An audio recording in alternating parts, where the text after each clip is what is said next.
my name's Brooke with WTI, and I like having soap that I can use from head to toe.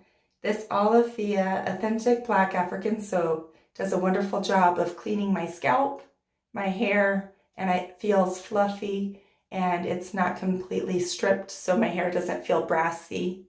Also, the next day, my scalp isn't irritated, so it's not greasy.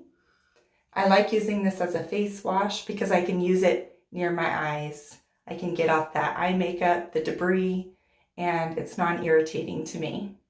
I also can get a close shave while using this, and my skin doesn't feel like alligator skin afterwards. It does a good job of getting rid of my smelly feet stink, and that's saying a lot. So the ingredients that this was made with is hydrating with the shea butter, detoxifying with the charcoal, and I like how I feel clean after using this, but not like a dehydrated raisin. This is nice to clear the clutter in my shower, not having too many products on the shelf. And it's easy to use for the kids, knowing it's good ingredients. And my son can use this as a shampoo and body wash all in one. And I love how this makes me feel. And that's my point of view.